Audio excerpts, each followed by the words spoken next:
들깨로 태어나 괴물로 길러졌다. 참 곱다. 최종의 스파이인데.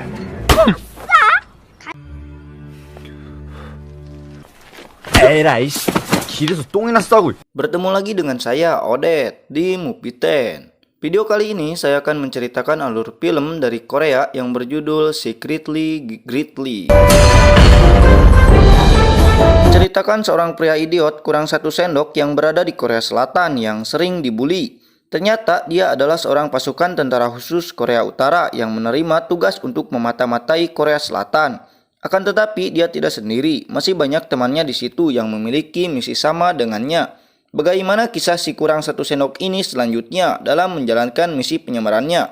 Tetap di Mupiten. 괴물로 길러졌다.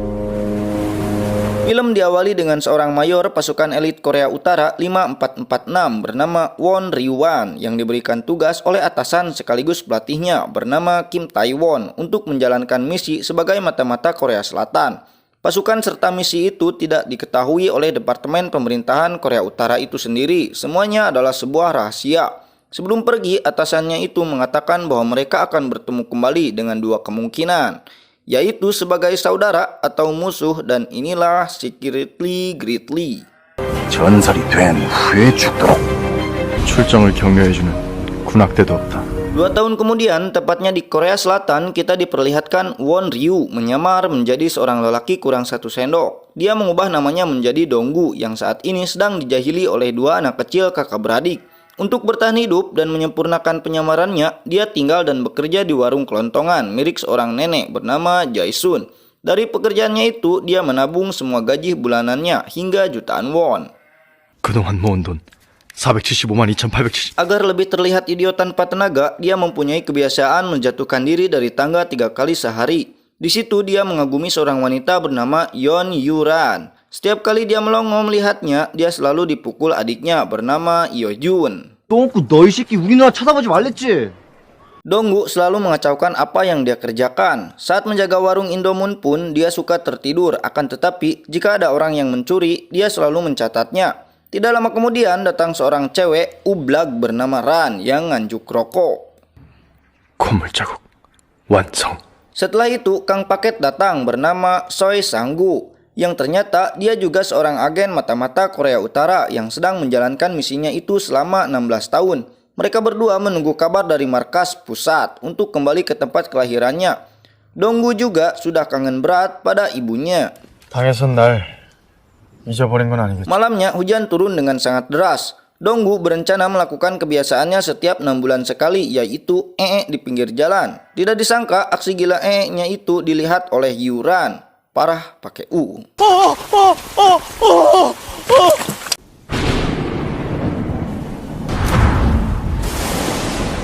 Keesokannya, setelah kejadian itu, Yoran nampak risih saat bertemu dengan Donggu. Seperti biasanya, Yujun tanpa basa-basi langsung menghajarnya karena menyangka Yoran dirayu Donggu. 똥꾸야, 똥꾸야 엄마.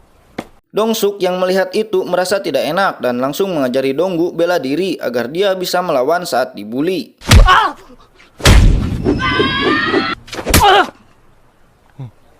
Setelah itu, Sanggu datang memberikan foto ibunya Danggu. Si Kang Paket terlihat sedih dan curhat tentang kematian ibunya di Korea Utara. 지난 겨울 우리 어머니가 돌아가셨다. Kemudian Donggu melanjutkan pekerjaannya bersama Dongsuk mengirimkan barang ke kos-kosan yang ditempati oleh Ran. Di sana dia mengetahui bahwa ada warga baru yang mengisi kos-kosan di situ, seorang lelaki berambut bule.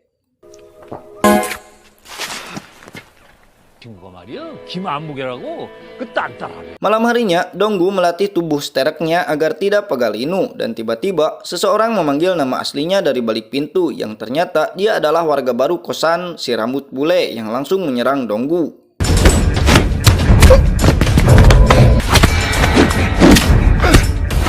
역시 넘버원 실력 녹슬지 않았구만 기래. Ternyata dia juga seorang mata-mata yang baru ditugaskan bernama Lee Herang yang seangkatan dengan Donggu. Mereka pun mengobrol panjang lebar dan saat itu Donggu menanyakan tentang misinya di Korea Selatan. Namun Herang tidak memberitahunya, malah pergi meninggalkan Donggu. Besoknya, Donggu mengikuti Herang secara diam-diam. Pada saat itu, Herang menuju ke sebuah audisi musik dan mengikuti acara itu, namun dia gagal. Akhirnya, Donggu mengetahui misi Herang. Dia merasa sedikit iri karena misinya sangatlah memalukan, yaitu menjadi seorang idiot dan terus melakukan hal idiot-idiotan.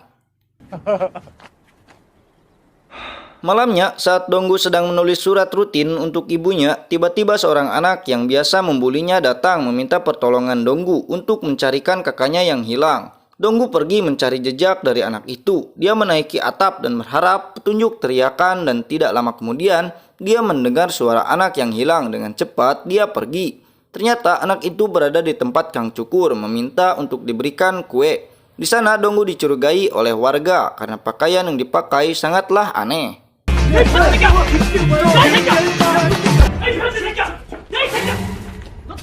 Di tempat lain, seorang agen Korea Selatan sedang menyelidiki sebuah kasus dan dikaitkan dengan pasukan elit 5446. 오사사류. 걔들은 인간들이 아니야.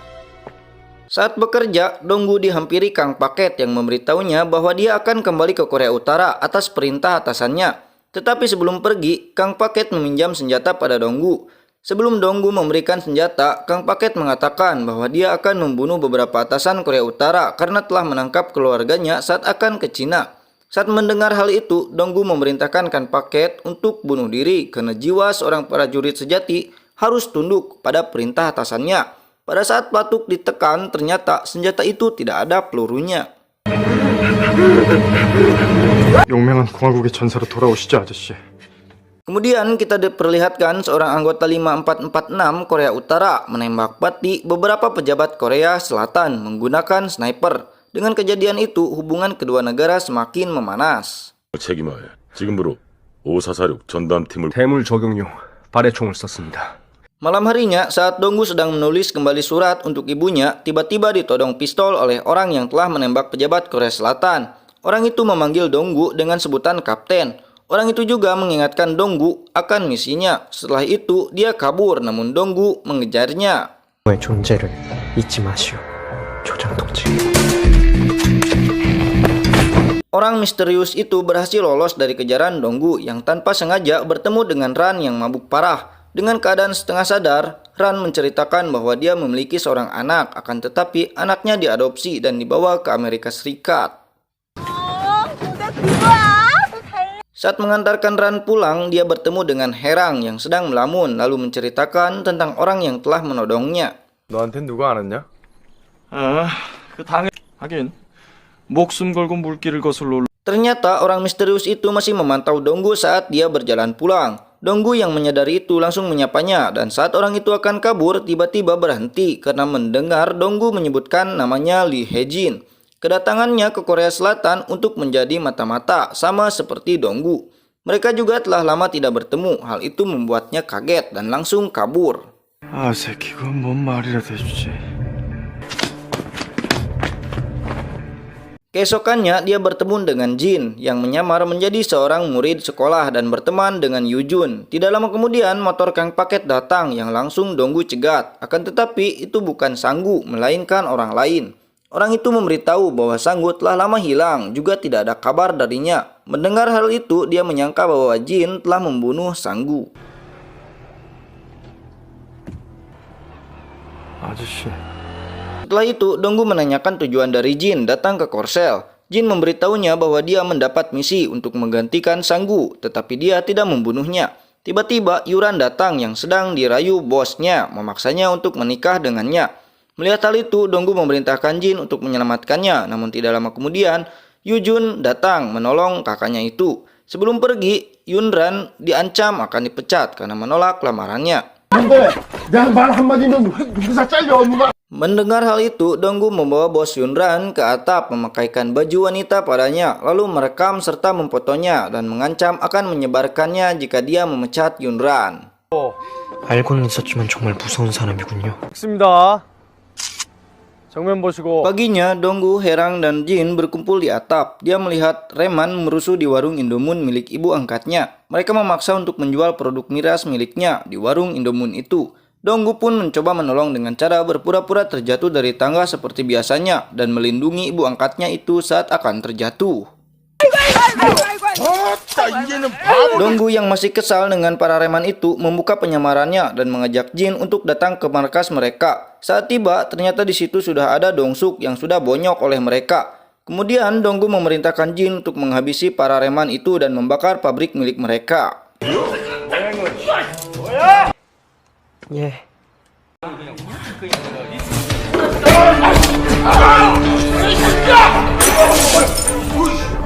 Di tempat lain, si jenderal memerintahkan untuk menarik kembali pasukan 5446 karena presiden mereka menginginkan hubungan baik dengan Korea Selatan.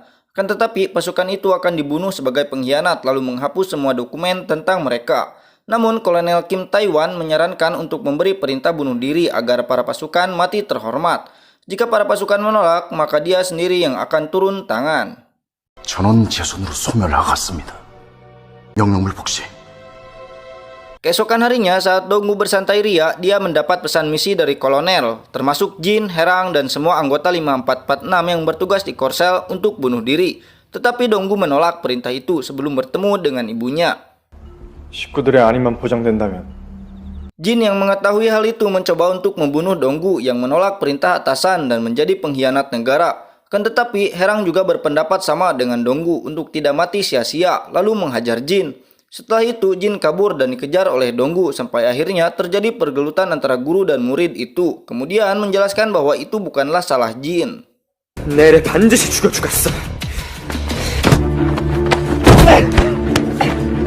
네 탓이 아니다. Di tempat lain, militer Korea Selatan yang dipimpin oleh Kapten Seok menyelidiki mayat dari pasukan 5446 yang bunuh diri. Mereka menemukan sebuah alat pelacak. Dengan penemuan itu, Seok memerintahkan anak buahnya untuk mencari pasukan elit yang saat ini hanya tersisa 3 orang. Pencarian itu dilakukan untuk menolong mereka meskipun keadaan negara mereka sedang konflik. 지금이라도 막아야 됩니다. 살려야 합니다. 서팀장, 드립니다. 지시한 대로만 해. Malam pun tiba, Jin diikuti oleh anggota militer Korea Selatan. Beruntung dia masih bisa mengatasinya. Kemudian saat Donggu berada di atap rumahnya, dia ditodong senjata oleh Seok, meminta Donggu untuk menyerah dan tetap hidup di Korea Selatan. Tiba-tiba Jin datang menolong Donggu. Seok langsung kabur lalu Jin berusaha untuk mengejarnya, namun dia tertabrak oleh mobil pasukan Korea Selatan. Meski sudah melawan, namun akhirnya dia tertangkap. Kemudian Seok mengeluarkan alat pelacak dari tubuh Jin.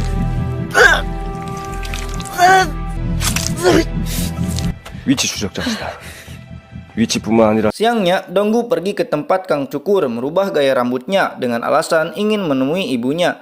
Dengan mode aslinya, Donggu masih mengerjakan pekerjaannya seperti biasa. Saat dia bertemu dengan Yunran, dia mengatakan agar lebih mengandalkan adiknya. Kemudian memerintahkan Yujun lebih giat dalam belajar agar bisa menjaga kakaknya itu. Mereka berdua sangat kaget karena melihat Donggu seperti orang yang jauh berbeda.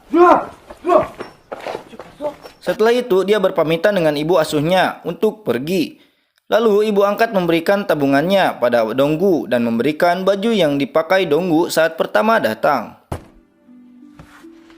네가 처음 왔을 밥 꿈꾸댕이 못 쓴다. 얼른 먹어. Kemudian dia bertemu dengan Ran dan memberikan semua tabungannya lalu memberitahukan alamat lokasi anaknya yang berada di Amerika Serikat. 주소야. Bersamaan dengan itu, atasan Donggu, Kim Taiwan, sedang dalam perjalanan menuju Korea Selatan untuk menuntaskan tugasnya menghabisi sisa mata-mata yang tidak melaksanakan misi terakhir bunuh diri.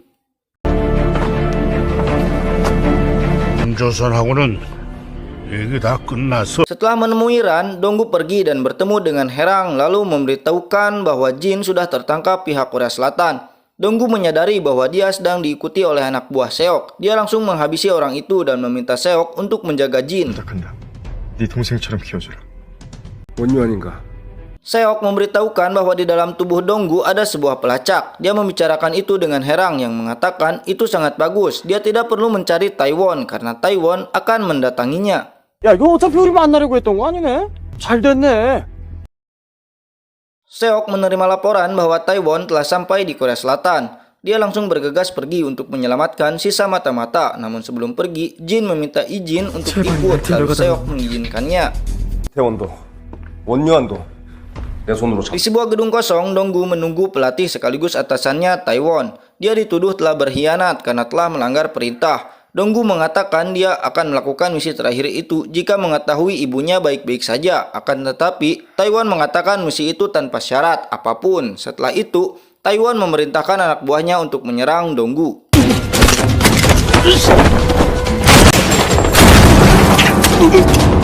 Dengan keahliannya, Donggu berhasil menumbangkannya, lalu memastikan keadaan ibunya pada Taiwan. Saat lengah, Donggu ditusuk oleh anak buah Taiwan dan langsung menendang Donggu hingga jatuh dari gedung. Di sana, dia melihat dua bocil yang biasa membulinya. Beruntung, Herang datang menabrak anak buah Taiwan dan membawa Donggu serta si bocil kabur.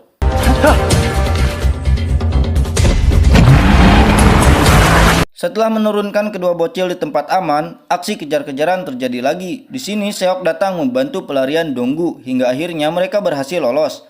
Kemudian Donggu dan Herang pergi ke sebuah gedung tua untuk menemui Sanggu yang masih hidup untuk membawa senjata. Namun ternyata dia adalah seorang profesor yang menentang adanya pasukan 5446 dan berencana menghabisi Donggu serta Herang. Sanggu mengatakan bahwa ibu Donggu telah dipenjarakan dan mati saat Donggu diberikan misi itu. Dengan marah, Donggu menghajar pasukan Sanggu.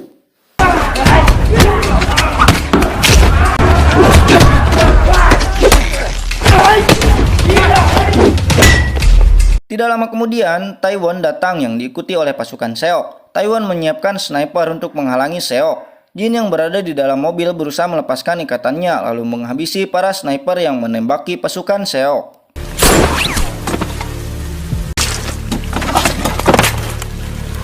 Herang memapah Donggu yang terlihat hancur ke atap gedung karena telah mendengar kematian ibunya. Pasukan Korsel kembali dihadang dengan bom yang menghancurkan tangga oleh Taiwan.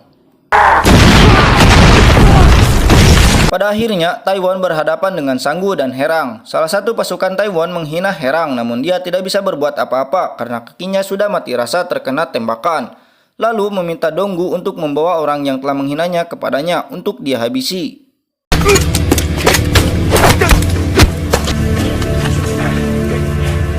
Donggu berhasil menghajar semua pasukan Taiwan hingga akhirnya hanya tersisa Taiwan. Pergulutan duel antara guru dan murid pun dimulai.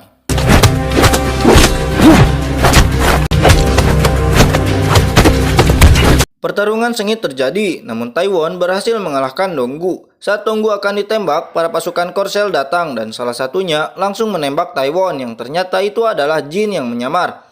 Taiwan yang terpojok mengeluarkan bom dan berencana untuk mati bersama dengan mereka. Namun saat bom akan meledak, Herang mengorbankan dirinya mendorong Taiwan jatuh dari atas gedung yang bersamaan dengan ledakan.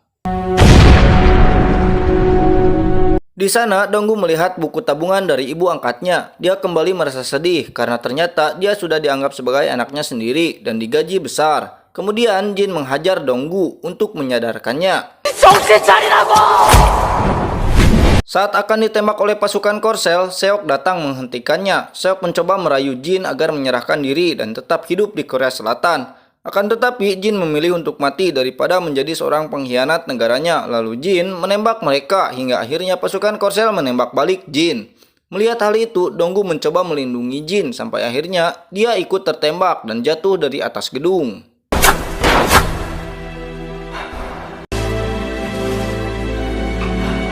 Pada akhirnya, semua mata-mata Korut mati.